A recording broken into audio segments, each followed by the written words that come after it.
कि मिट्टी मिट्टी नहीं थी क्या? मिट्टी थी, पर इतने शिव भक्त जब एक साथ बैठकर श्री शिवाय नमस्तुभ्यम का जाप करते हैं, इतने सारे शिव भक्त बैठकर जब शंकर की कथा सुनते हैं, इतने सारे शिव भक्त बैठकर जब पंचाक्षर मंत्र नमः शिवाय कहते हैं, इतने सारे लाखों शिव भक्त बैठकर जब ओम नमः शिवाय कहते हैं, तो वहाँ की मिट्टी मिट्टी नहीं रहती, वहाँ की मिट्टी भी कहीं ना कहीं एक अंश परमात्मा का धारण कर लेती है और वो फल देती है।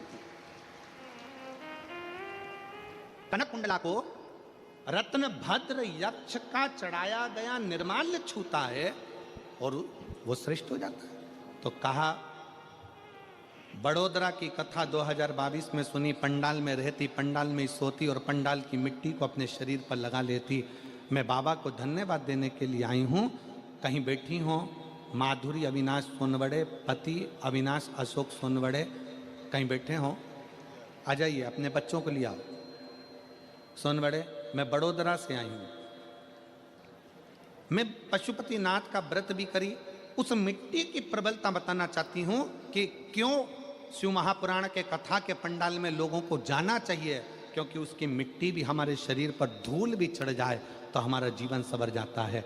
बाबा की कृपा से मेरे घर में 24/2/2024 को शंकर जी की कृपा से, जैसे आप कहते हो ना गुरुजी, देवता देते हैं पल्ला झाड़ कर और महादेव देते हैं छप्पर फाड़ कर, मेरे बाबा की कृपा से एक नहीं, बाबा ने मुझे 2 बच्चे दिए हैं, जुड़वा बच्चे जन्म लिए हैं। दोनों का फोटो लगा रही हूं,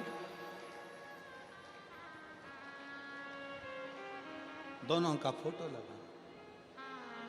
नीचे एक लाइन अच्छी लिखी है, आप और हम गुनगुना लेते।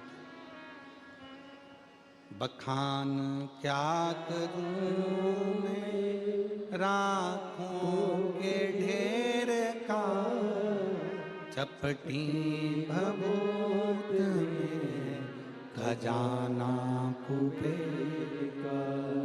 हे गंगाधार मुक्ति द्वार ओंकार तू, भोले ओंकार तू, आयो शरण तिहारी शंभु तार तार तू।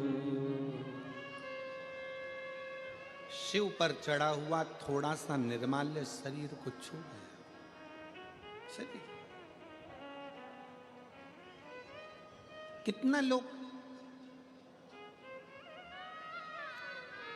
सोशल मीडिया पर बहुत सारे लोग दिन भर लगे रहते हैं शंकर जी की निंदा करने में, शिव पुराण की निंदा करने में। शंकर जी पे चढ़ा हुआ जल मत पियो, शंकर जी का बेलपत्र मत खाओ, शंकर जी का ऐसा मत करो, शंकर जी का वैसा ना करो। दिन भर लोग अपनी अपनी राय देने में लगे रहते हैं। राय चंद ढेर सारे बैठे हैं, दिन भर यही काम है, दिन भर। उनको कौन समझाए कि शिव महापुराण की कथा को जरा दिल से पढ़िएगा।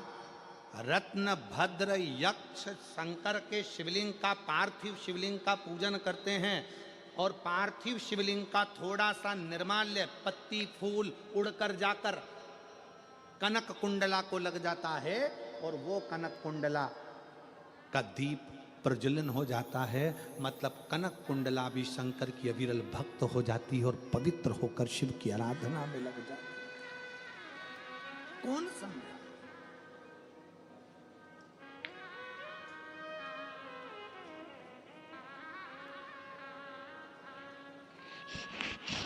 इसीलिए आप लोगों से कहते हैं कि शिव के सिवा कहीं दिल,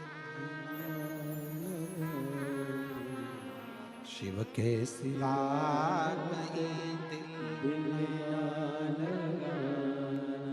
वरना पड़ेगा तुझे आंसू बहाना, वरना पड़ेगा तुझे आंसू बहाना।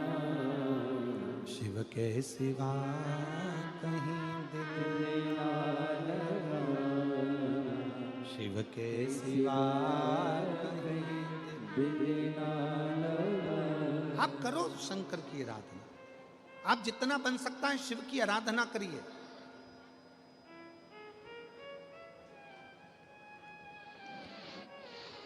और फिर निवेदन है इस व्यासपीठ के माध्यम से, भीड़ बढ़ाने के लिए कथा में बिल्कुल मत जाओ।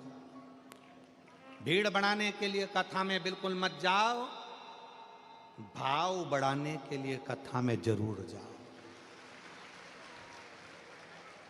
शंकर के प्रति अपने भीतर भाव प्रकट करिए। भीड़ बढ़ा के करोगे क्या? भाव बढ़ाइए। कौन सा भाव बढ़ाना है? कथा में जाऊंगी, कथा सुनूंगी, कथा का स्मरण करूंगी, कथा का रस तत्व ग्रहण करूंगी।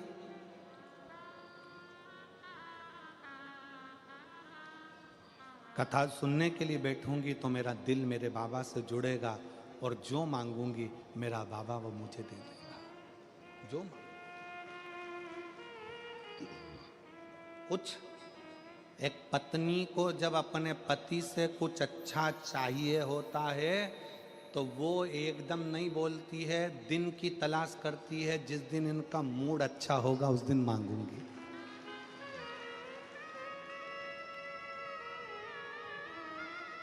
जिस दिन इनका मूड अच्छा होगा उस दिन मांगूंगी। शिव जी के पास जाते रहो, शंकर जी से अपने मन के भाव कहते रहो, रोज एक लोटा जल चढ़ाते रहो। जिस दिन मेरे भोले बाबा का मूड अच्छा होगा उस दिन तेरे एक लोटे जल का पूरा फल वो तुझे प्रदान कर देगा। मन अच्छा।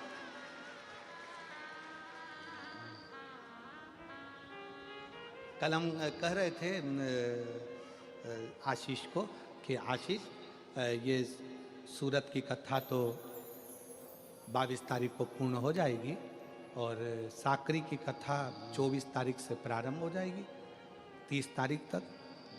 पर ना जाने साकरी वालों ने कौन सा ऐसा पुण्य करा है आशीष कि माघ महीने की शिवरात्रि भी और माघ महीने की प्रदोष भी, और माघ महीने का प्रदोष के दिन सोमवार भी 27 तारीख को पड़ रहा है, प्रदोष भी 27 तारीख को पड़ रही है और महीने की शिवरात्रि भी 27 तारीख को पड़ रही है। तीनों का समागम।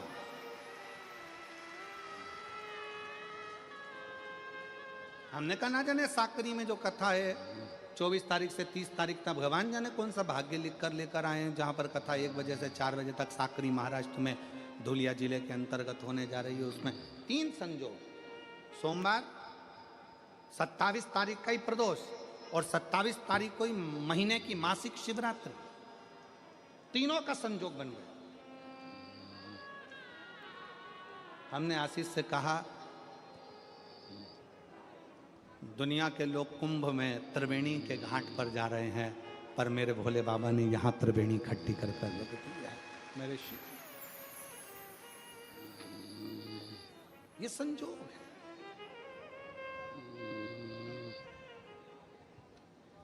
पति से कुछ चाहिए, उसके मूड को देखना पड़ेगा थोड़ा सा। अच्छा, बेटा भी कहता मम्मी आप पापा से कहकर मुझे दिलवा दो ना। अभी नहीं बोलूंगी, जरा मेरे को उनका मूड देख लेने दे। थोड़ा मूड अच्छा होगा तो मैं बोल दूंगी और वो तुझे दे देंगे, तो चिंता मत कर। मम्मी प्लीज मुझे मोबाइल दिलाओ ना। मैंने बोला ना तेरे को, पहले पापा का मूड देखने दे। बस तेरे मंदिर में आना मेरा काम है और मेरी बिगड़ी बनाना तेरा काम है। जाते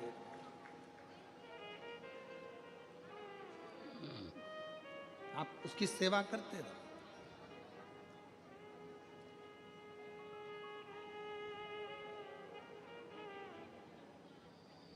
तुम काशी जी में रहियो और शिव नाम को भजियो।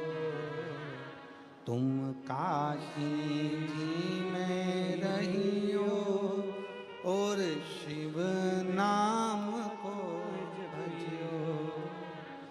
एवा विश्वनाथनु नाम हमने प्राण प्यारो छे। एवा विश्वनाथनु नाम हमने प्राण प्यारो छे। एवा काशी जीरो नाम हमने प्राण प्यारो छे। प्राण प्यारो छे ने हमने अतिशय वारो छे। प्राण प्यारो छे ने हमने अतिशय वारो छे। एवा श्री विश्वनाथनो नाम हमने प्राण प्यारो छे। एवा श्री विश्वनाथनो नाम हमने प्राण प्यारो छे। तुम काशी जी में रहिए नित गंगा जी ने भजिए। तुम काशी जी में रहिए नित गंगा जी ने भजिए। एवा श्री गंगा जी नो जल हमने प्राण प्यारो छे। एवा श्री गंगा जी नो जल हमने प्राण प्यारो छे। एवा श्री विश्वनाथनो नाम हमने प्राण प्यारो छे। आपके जीवन में शिव तत्व हो, शिव तत्व।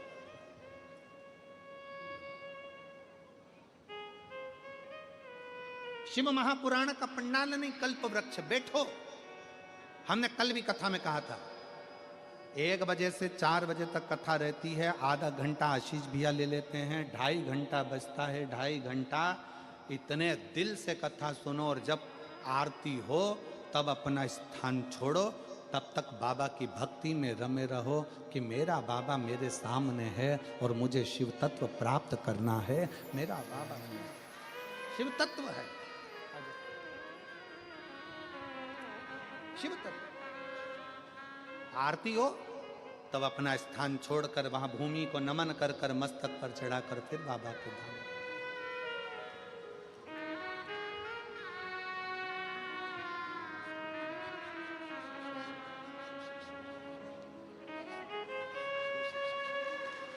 शंभो शंभो शंभो शंभो शिव शिव शिव शिव।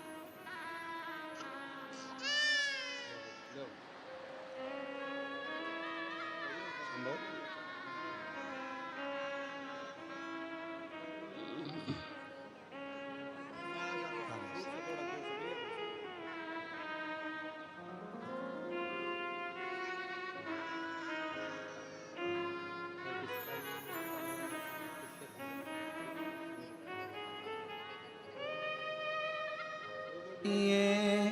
वहाँ महाकाल को भजिए।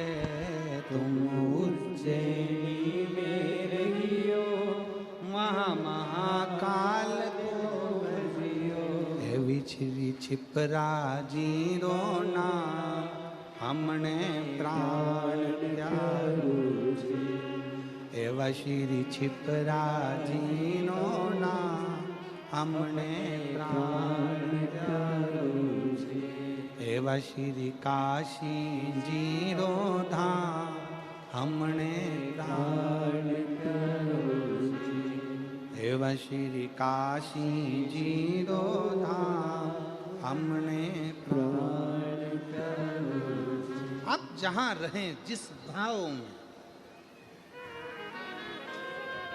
शिव तत्व को भजते, शिव तत्व को। हमने कथा में कहा आपको कि एक छाता, 2 पानी की बोतल, एक बिछाने का, एक ओढ़ने का लेकर चला करो, क्योंकि यजमान परिवार भी कितनी व्यवस्था करेगा। इन तीनों पंडालों को 1 2 3 को अगर एक लाइन में खड़ा कर दिया जाए तो 1 किलोमीटर का तो ये पंडाली पंडाल है। और उसके बाद जितने लोग बाहर टेंट लगा हुआ है, उस टेंट के लोगों को अगर बिठा दिया जाए तो आधा किलोमीटर का वो, और बाकी के जो अलग से बैठे हैं इनको जोड़ दिया जाए तो लगभग 3.5 किलोमीटर लंबे में बिठा दो। एक जैसे शिव भक्त इस कथा को श्रवण कर रहा है। 3.5 किलोमीटर लंबा तक अगर एक लाइन में बिठाया जाए, एक ही डूम की लाइन में सारे डूम लगा दिया जाए, पंडाल लगा दिया जाए, एक लाइन लगा दी जाए, तो 3.5 किलोमीटर लंबे क्षेत्र में शिव भक्त इस कथा को सुन रहा है।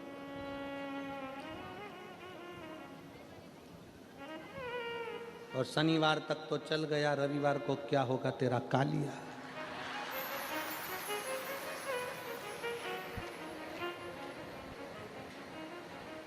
और रविवार तक का भी ठीक है, पर जो कथा की शिवरात्रि पड़ेगी छठे दिन और 7वें दिन का जो विराम है, लोग झोली पसार पसार कर आते हैं, उससे प्रार्थना करते हैं, दिल से करते हैं, दिल से।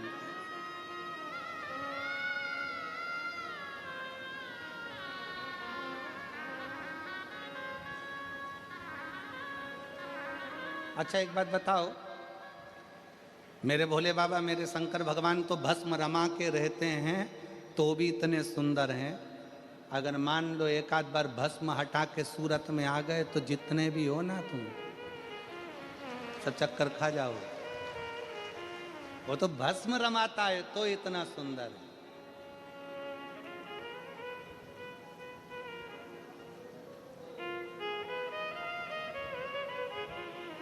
वो कहते हैं ना कि तेरी प्रतिमा इतनी सुंदर तो कितना सुंदर होगा, तेरी प्रतिमा इतनी सुंदर तो कितना कितना सुंदर था। शरणानंद कार्तिकेय जी ने कहा, मन में अगर भाव उत्पन्न हो जाए, शिव तत्व कराए, कनक कुंडला का विवाह रत्न भद्र के साथ हो गया। रत्न भद्र यक्ष की पत्नी बन गई कनक कुंडला। कनक कुंडला जब इंद्रलोक में गई तो इंद्रलोक में कनक कुंडला से पूछा कि इतने सारे देवता थे तो तूने रत्न भद्र को ही अपने विवाह के लिए क्यों चुना?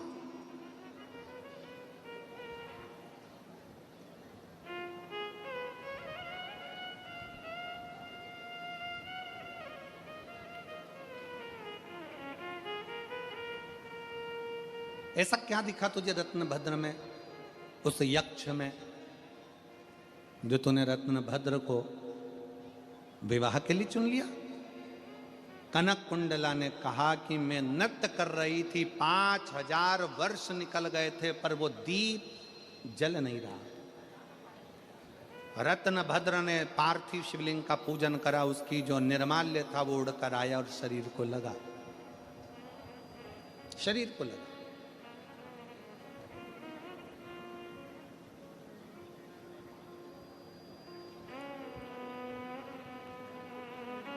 आप सबके स्मरण में कथा होगी श्रीमद् भागवत की। भगवान कृष्ण ने अपने पांव की मिट्टी उठाकर खाई थी। खाई थी कि नहीं खाई थी? भागवत सुनिए कि नहीं सुनिए? सुनिए सबने। भगवान ने मिट्टी खाई कि नहीं खाई? खाई ना। भागवत जी में लिखा है कि भगवान ने मिट्टी खाई। तो किसी ने पूछा भगवान से कि भगवान तुमने ये मिट्टी क्यों खाई? भगवान कहते हैं, जिस समय पर पूतना मुझे विष पिलाने के लिए आई थी, उस समय पर सबसे पहले पूतना ने मुझे दूध पिलाया था। और दूध पिलाते समय जितने ब्रज के बच्चों को पूतना स्तनपान कराते कराते आई थी, दूध पिलाते पिलाते आई थी, विष पिलाते पिलाते आई थी, सारे बच्चों के प्राण उनके मुख से छूटे थे और पूतना के स्तन में चले गए थे। मैंने दूध पीने के बहाने उन बच्चों के प्राणों को, ब्रजवासियों के प्राणों को अपने खींच कर पेट में रख लिया था। भगवान कहते हैं, ये सारे ब्रजवासियों का उद्धार तो मेरे चरण की रज से हो जाएगा। मैं धेनु चराने के लिए, गाय चराने के लिए जाऊंगा। गाय चराने के लिए जब जाऊंगा तो गाय आगे आगे चलेगी, मैं पीछे पीछे चलूंगा। गाय जब वापिस आएगी तो मैं जब पीछे चल रहा हूँगा तो बाद में आते समय गाय के चलने से वो रज उड़ेगी। उड़ेगी तो वृक्षों पर गिरेगी, पक्षियों पर गिरेगी, पशुओं पर गिरेगी, ब्रजवासियों पर गिरेगी, तो उनको, उनका उद्धार मेरे चरण की रज से अपने आप हो जाएगा। पर जो अंदर बैठे हैं उनका उद्धार कैसे होगा? तो मिट्टी उठाकर खुद खा गए।